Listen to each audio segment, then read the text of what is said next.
Nous avons vu ces dernières années comment Dieu a repris des grands hommes qui ont agi. Ces hommes se sont levés. Il y en a eu un très grand nombre. Et beaucoup, les plus grands d'entre eux, sont partis. Dieu les a repris. Lorsque Dieu reprend, c'est pour mieux donner. Leur tâche est finie parce qu'une nouvelle tâche commence. Et nous rentrons dans un nouveau monde. Nous rentrons dans une nouvelle étape et une nouvelle évolution. Et pour cela, Dieu met une nouvelle génération d'hommes de Dieu qui vont venir contrecarrer, qui vont venir avertir, qui vont venir témoigner et réparer toutes les injustices.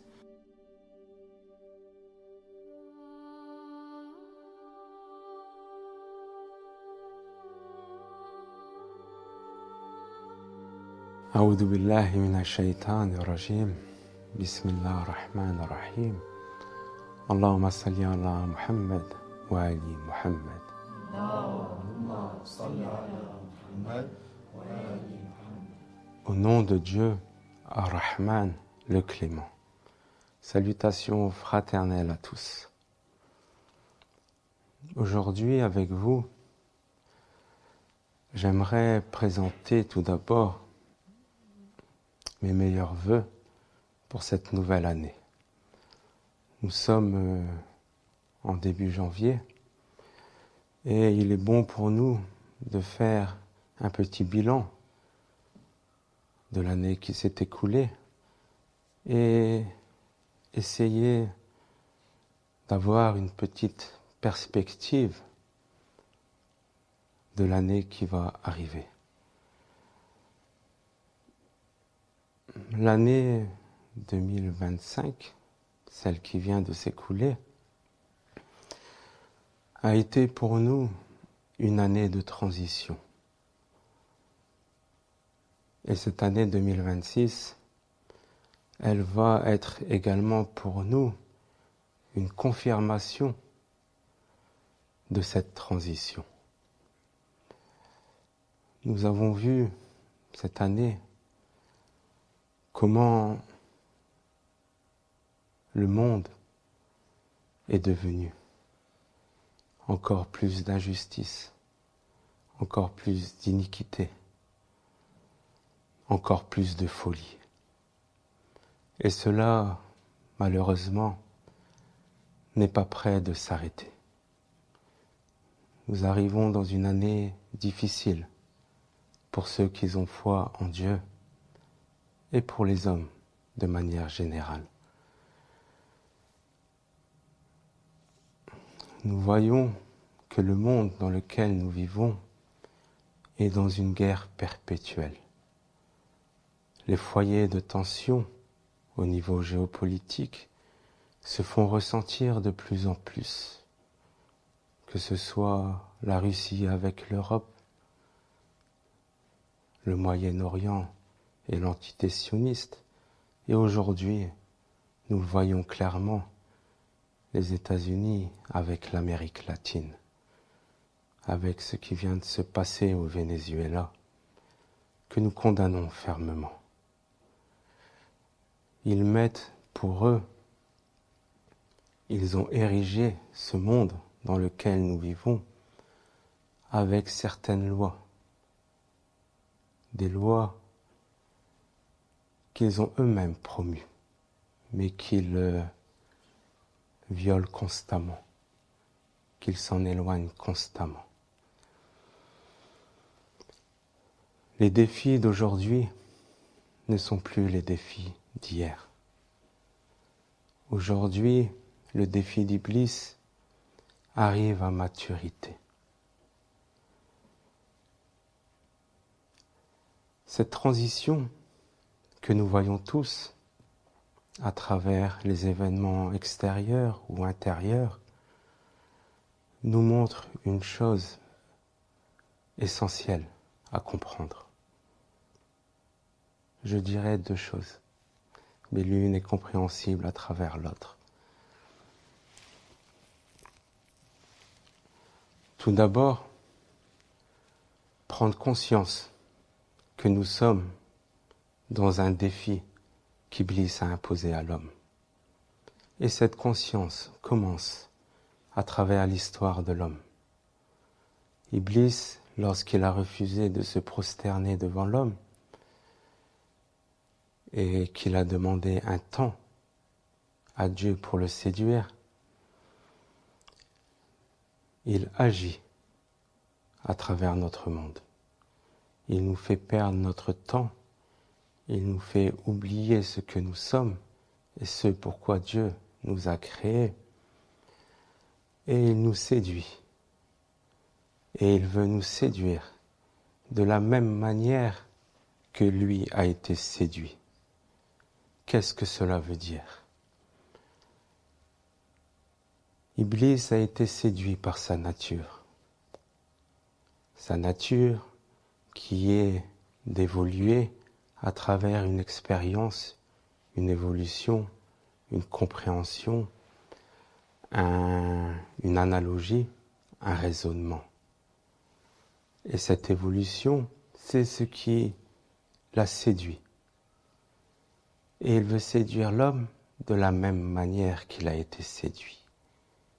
Cette séduction d'Iblis est sa nature, la nature d'Iblis, celle de comprendre par l'expérience, l'analyse, l'analogie, etc., etc., etc.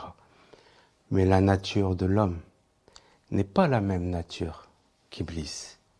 La nature de l'homme, Dieu l'a créé pour qu'il reçoive, pour qu'il se nourrit de Dieu, pour qu'il soit inspiré.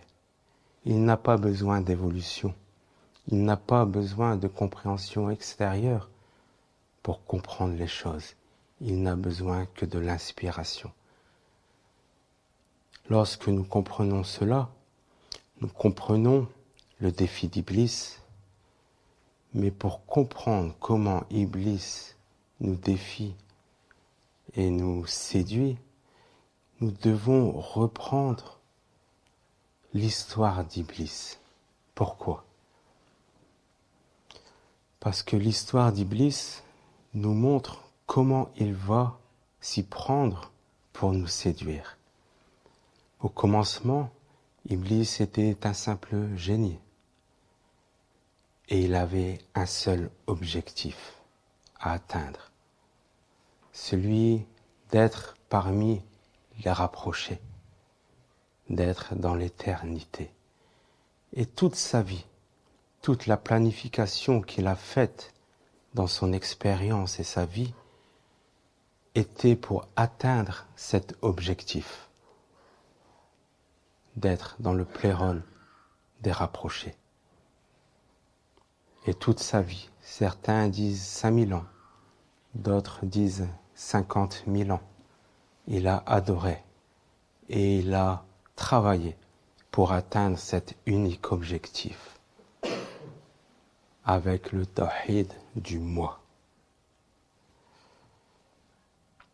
Cette vie qu'Iblis a eue, cette nature qu'il a, et le travail qu'il a accompli pour atteindre cet objectif, nous montre de la même manière comment Iblis, avec cet nouvel objectif qu'il a, celui de séduire l'homme, va agir sur l'homme. Il va préparer, amener petit à petit la construction de cette séduction qui prend toute sa finalité et sa forme à la fin des temps.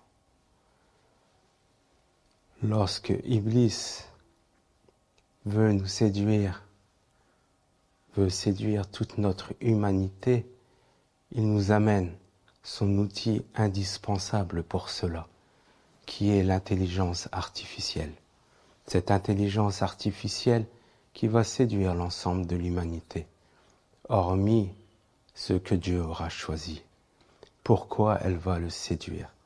Elle va le séduire parce qu'elle va le séduire à travers la propre nature de l'homme, celle de recevoir, celle d'être inspiré.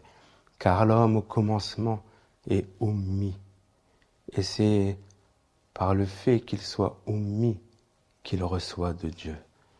Mais aujourd'hui, avec l'intelligence artificielle, Iblis veut séduire le omis de l'homme à travers l'intelligence artificielle. Il veut lui donner, il veut le nourrir, il veut lui apporter tout ce que l'homme veut sans qu'il ait besoin de mouvement, sans qu'il ait besoin d'apprendre ou de comprendre ou d'avoir une expérience de la chose pour comprendre la chose. Ce défi d'Iblis, lorsque vous l'avez aujourd'hui en tête, l'heure actuelle nous montre que l'heure de l'intelligence artificielle arrive à grands pas. Et que le monde dans lequel nous vivons passe de l'ère du numérique à l'ère de l'intelligence artificielle. Et que les hommes qui composent notre monde s'égarent de plus en plus à cause de cette séduction. Alors, Dieu, dans sa miséricorde et sa clémence, nous fait descendre le misaine, la balance, pour rééquilibrer et pour donner à l'homme la possibilité de se détourner de ce qui nous égare. C'est ce qu'on appelle la balance. La balance qui est le misaine et qui est le nom que nous avons donné à cette année, à l'année qui va arriver. Pourquoi? Première raison, le défi d'Iblis. Deuxième raison, une transition. Une transition qui amène un nouveau misaine, une nouvelle balance, ou un nouveau poids dans la balance. Nous avons vu ces dernières années comment Dieu a repris des grands hommes qui ont agi avec la balance, qui ont amené le poids qu'il fallait à notre humanité pour qu'elle ait une plus grande visibilité de la justice et de l'équité qu'elle doit avoir. Ces hommes se sont levés. Il y en a eu un très grand nombre. Et beaucoup, les plus grands d'entre eux, sont partis. Dieu les a repris dans sa miséricorde. Et lorsque Dieu reprend, c'est pour mieux donner. Leur tâche est finie parce qu'une nouvelle tâche commence. Parce que le monde dans lequel ils vivaient est passé à une nouvelle étape. Et nous rentrons dans un nouveau monde. Nous rentrons dans une nouvelle étape et une nouvelle évolution de notre monde. Et pour cela, Dieu met une nouvelle génération d'hommes de Dieu qui vont venir contrecarrer, qui vont venir avertir, qui vont venir témoigner et réparer toutes les injustices en montrant une alternative au monde dans lequel nous vivons. Une alternative à ces puissants qui dirigent notre monde et qui pensent se suffire à eux-mêmes, qu'ils en oublient Dieu, qu'ils en oublient ses commandements, qu'ils en oublient les préceptes et ce que Dieu fait descendre du ciel, et qui veulent construire leur monde, mais qui bientôt, avec l'aide de Dieu, prendra fin. Plus il y a d'injustice dans notre monde, plus Dieu renforce ses serviteurs pour qu'ils agissent à travers des œuvres réparatrices dans notre monde. Pour cette année 2026, je vous enjoins, comme d'habitude, la patience.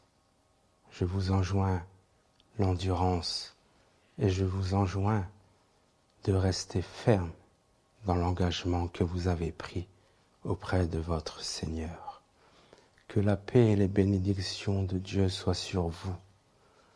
Ne voyez pas l'année 2026 comme une fatalité ou une finalité, mais voyez au-delà, car au-delà de cette année, et peut-être au-delà de l'année d'après, ou encore d'après, viendra la rencontre que nous désirons tous, que nous espérons tous, cette rencontre qui remplira ce monde de paix et de justice comme elle est remplie encore un peu plus chaque année d'injustice et d'iniquité.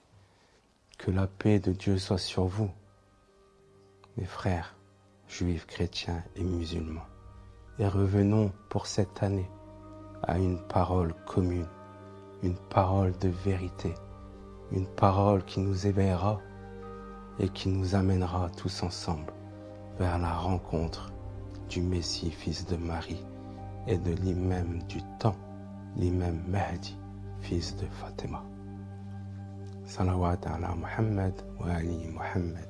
Allahumma salli ala Muhammad wa ali Muhammad.